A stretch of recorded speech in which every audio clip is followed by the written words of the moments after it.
Hey, what's up guys? It is your girl, Coach LeighAnn, down here at LeighAnn Fitness in Plainville. I'm going to be talking to you today about something that we talk about very frequently, something that we make you do before every single one of your workouts, something that you probably do on your own at home, after workouts, anything like that. We're going to be talking about foam rolling. Specifically, I'm going to be talking about the lacrosse ball today, but this method can be used with any implement if you want to use the foam rollers, the PVC pipes, even the muscle sticks, any of those things.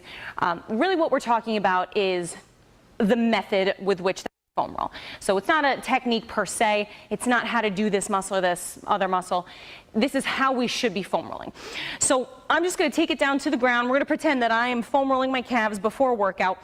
So what I'm going to do is I'm going to get the muscle group that I'm rolling onto the lacrosse ball, and I'm just going to start to roll. Now you'll notice that I'm using a relatively slow, controlled pace.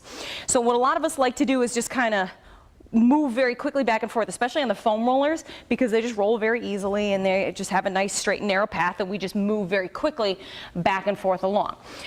But really, even though it feels good when we're doing this, it's in the long run, it's not going to help us very much. So really what we should be doing when we're moving back and forth across our muscle, number one, we should be moving at a much slower pace, and then we should use it to kind of determine what our next step is. So this is kind of like my search process. I'm going to go up and down the length of the muscle, and I'm going to, turn my foot inside and outside and all that, and flex and extend, all those things we've talked about. But what I'm doing is I'm searching for the part that hurts the most. So if I find a spot, say right here, that kills. So what happens when we find that our muscles get tight, what it is there's a knot that forms in the muscle and creates that tightness.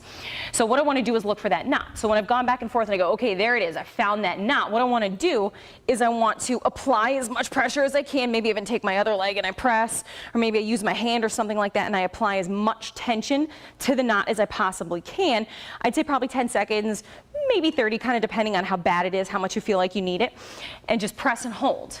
Because that pressure is, at the end of the day, that's what's going to get that knot to release, and that's what's going to allow the tightness to go away.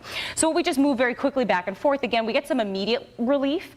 It feels good while we're doing it. It might feel good for a second or two afterward, but when we go home at the end of the day, I still have that knot in my calf, and my calves are still tight. So if I want to fix the problem moving forward, if I don't want to have tight calves anymore, this is the method that I have to use. I need to go very slowly back and forth to kind of search for where the tightness originates, and then I need to apply pressure to that tightness, that knot, and get it to eventually release. Now I may not be able to do it today, but over the long run, again, like that's the way that we're going to get it. We're going to get into it a little bit better, and we're going to get that knot to release. So if you have any questions about why this is the best way to foam roll, if you have questions about foam rolling itself, if you need clarifications on anything at all, feel free to ask any one of your coaches, including myself, and we will see you guys at your next training session.